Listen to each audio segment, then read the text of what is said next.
Government of India ఈ act ఎందుకు రూపొందించింది అని తెలియచేసి, ఎవరైనా సరే ఈ ఫోల్డ్‌లోకి రాని వాళ్ళు ఉంటే వాళ్ళందరినీ కూడా రెరా ఎన్రోల్ చేసుకోమని తెలియజేద్దామనేది ముఖ్య ఉద్దేశం.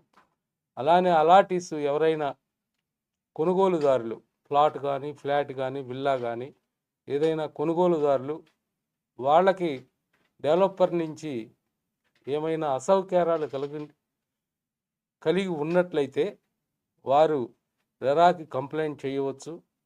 తద్వారా వారి సమస్యలు పరిష్కారం అవుతాయని అవగాహన సదస్సులు పెట్టాలని నిర్ణయం తీసుకున్నాం.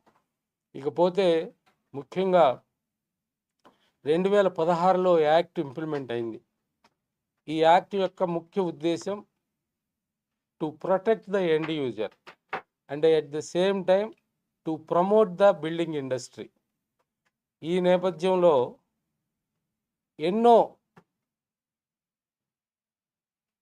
ఫోర్స్ మెజర్ అనే మనకి కరోనా, ఆ తరువాత ప్రభుత్వం మారటం, ఆ ప్రభుత్వం మారిన దిశలో కొన్ని నిర్ణయాలు ఈ రియల్ ఎస్టేట్ రంగానికి కొంచెం ఇబ్బందికర పరిస్థితుల్ని ఉన్న నేపథ్యంలో చాలామంది ఈ రెరాలో తమ ప్రాజెక్టుల్ని నమోదు చేసుకోవాలి.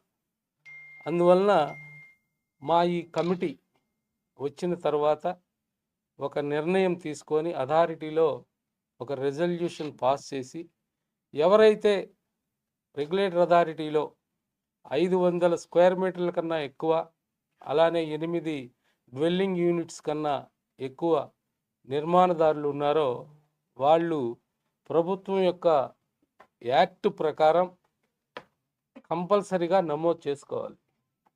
ఈ నేపథ్యంలో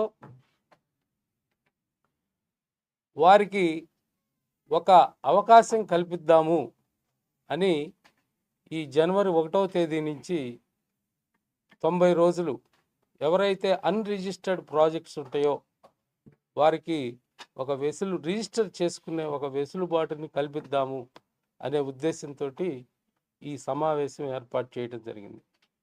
మీ ద్వారా ఈ రాష్ట్రంలో ఉన్న ఎవరైతే స్టేక్ హోల్డర్స్ ఉన్నారో, డెవలపర్స్, ప్రమోటర్స్, బిల్డర్స్, వారందరికీ ఒక ఆపర్చునిటీ, వన్ టైం ఆపర్చునిటీ, ఒక 50% పెనాల్టీ తోటి, ఫీజు కాకుండా నమోదు చేసుకోవాలంటే ఒక 50% పెనాల్టీ తోటి వారికి ఒక అవకాశం కల్పిద్దాము అని మా అథారిటీ ఒక నిర్ణయం తీసుకున్న మేరకు మీ ద్వారా వారందరికీ తెలియచేయటానికి మీరు ఒక మంచి సాధనమని భావించి ఈ పత్రికా సమావేశం ఏర్పాటు చేయడం జరిగింది. దాని యొక్క ముఖ్య ఉద్దేశం ఏంటంటే, ఎవరైతే అనాథరైజ్డ్, ఇర్రెగ్యులర్ అథారిటీలో ఎన్రోల్ అవ్వకుండా ఉన్నారో వారి ఖచ్చితంగా అథారిటీ యాక్ట్ ప్రకారం 2016 government of India AP regulate act rules ప్రకారం వాళ్ళు రిజిస్టర్ చేసుకొని తీరాలి. అందువలన వారికి ఒక అవకాశం కల్పించుదామని మా అథారిటీ ఒక నిర్ణయం తీసుకుంది.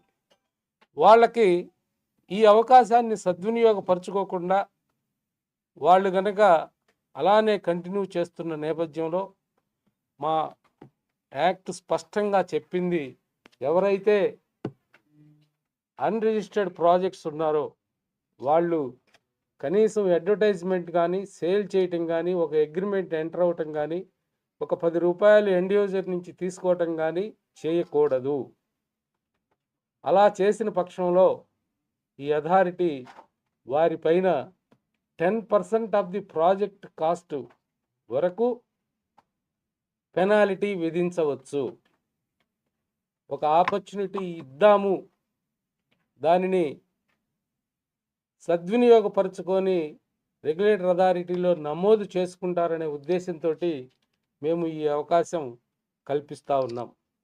పోతే ఇప్పటి వరకు మా దగ్గర ఎన్నో ప్రాజెక్ట్స్ రిజిస్టర్ అయి ఉన్నాయి. వాళ్ళు తమ క్వార్టర్లీ అప్డేట్స్ అంటే ప్రతి 3 మాసములకు ఒకసారి తాము ఎంతమందికి ప్లాట్లు కానీ ఫ్లాట్స్ కానీ క్రయం చేశాము, వాళ్ళ దగ్గర నుంచి ఎంత సొమ్ముని, ఎంత డబ్బుని, ఎంత రుసుముని వాళ్ళు మేము కలెక్ట్ చేశాము. అదేవిధంగా ఆ పర్టికులర్ కలెక్ట్ చేసిన